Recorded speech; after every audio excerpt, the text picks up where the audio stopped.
Selanjutnya yang terakhir, Kepala BMKG. Dipersilakan, Pak Faisal. Terima kasih. Yang terhormat Bapak Presiden, Bapak Wakil Presiden, anggota Kabinet Merah Putih, Kepala Badan, Bapak Ibu hadirin sekalian.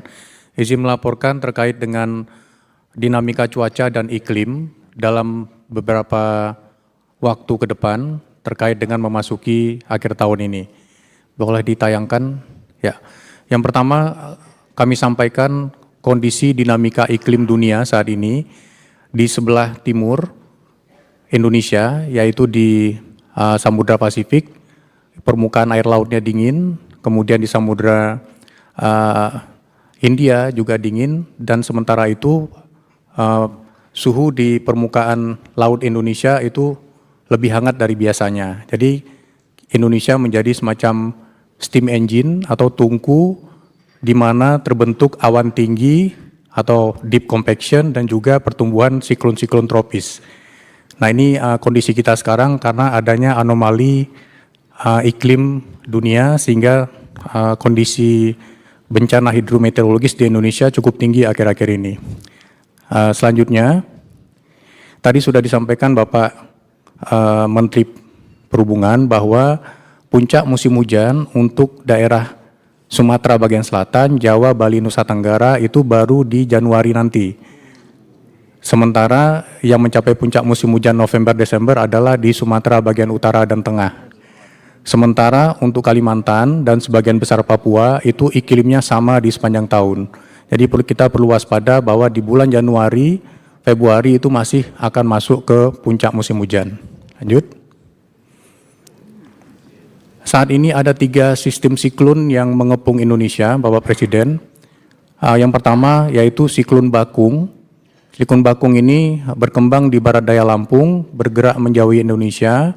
Tapi tadi pagi kami pantau, tadi malam kami pantau, dia naik dari kategori 1 ke kategori 2. Ini kalau siklon yang tertinggi, yang paling berbahaya adalah kategori 5, Senyar sendiri hanya kategori 1. Tapi karena banyaknya awan di sana dan dia terperangkap antara Pulau Sumatera dan Semenanjung Malaysia, dia berada di sana selama 2-3 hari. Jadi dibayangkan curah hujan selama 1 bulan, bahkan 1,5 bulan itu turun dalam 1 hari. Dan itu berlangsung 2-3 hari. Sehingga kondisi cuaca sangat ekstrim dan eskalasi bencananya itu sangat besar untuk Senyar. Nah untuk siklon Bakung di barat daya Lampung, ini kami prediksi tadi pagi, sudah kami laporkan kepada Pak Menko PMK dan Pak Mensesnek Pak Seskap, itu mendekati wilayah Indonesia. Prediksinya dalam 2-3 hari ke depan, kami akan pantau terus dinamikanya, harapannya tidak masuk hingga ke mendekat lagi yang akan mempengaruhi kondisi curah hujan. Selanjutnya di bagian selatan dari Bali, Nusa Tenggara, serta Jawa Timur itu ada bibit siklon 93S, serta baru saja siang tadi muncul 1 bibit siklon lagi di selatan Papua yaitu 95S. Keberadaan bibit siklon dan siklon ini meningkatkan kondisi curah hujan tinggi hingga sangat tinggi serta gelombang tinggi di perairan di sekitarnya. Tapi kami sudah menyampaikan bekerjasama dengan BNPB, BPBD, serta Basarnas serta Kantor SAR untuk masyarakat tetap tenang selama kita dapat memantau kondisi dan selalu bersiap untuk curah hujan tinggi dan gelombang tinggi. Selanjutnya, ya ini tadi pergerakan yang warna hitam itu adalah tanggal sudah terjadi, yang warna biru itu adalah prediksi. Nah prediksi ini Indonesia tidak sendirian, Indonesia ditunjuk oleh WMO untuk menjadi Tropical Cyclone Warning Center. Kita harus terus berkomunikasi dengan Australia, Jepang, dan juga India untuk menentukan prediksi dari Tropical Cyclone Bakung ini yang sekarang mendekat ke arah Indonesia. Bahkan sempat tercatat pada 14 Desember dia masuk ke kategori 3.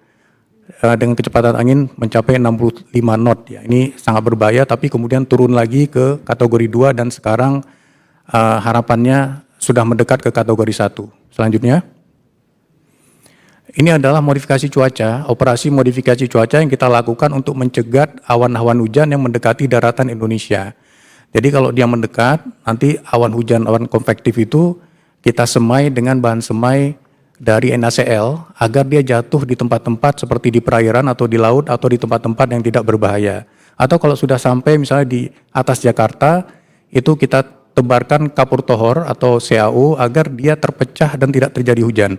Jadi operasi modifikasi cuaca ini bisa untuk menyebabkan terjadi hujan atau mencegah terjadi hujan. Saat ini ada 6 provinsi yang melakukan operasi modifikasi cuaca yang mampu menurunkan curah hujan 20-50% Bapak Presiden. Jadi ini sangat membantu untuk mengendalikan atau memitigasi bencana-bencana hidrometeorologi yang mungkin diakibatkan oleh cuaca ekstrim. Selanjutnya,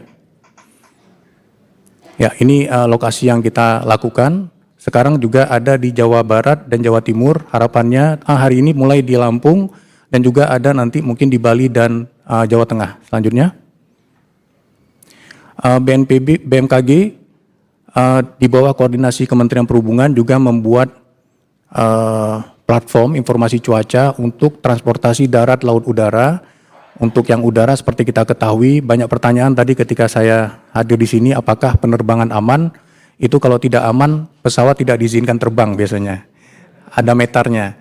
Termasuk kalau gelombang tinggi itu tidak diizinkan berlayar. Jadi BMKG bekerjasama dengan Airnav dan juga dengan Sah Bandar KSOP itu kita menentukan kondisi iklim.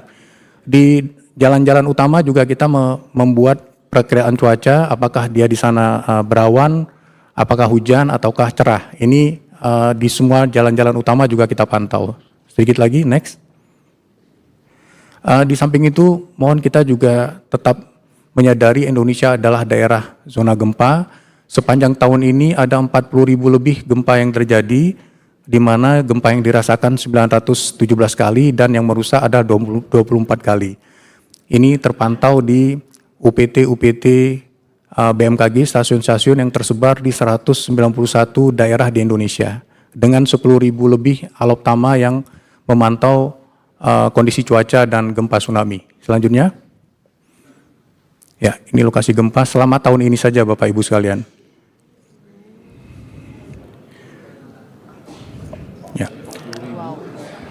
Ya. Baik, bisa dilanjutkan.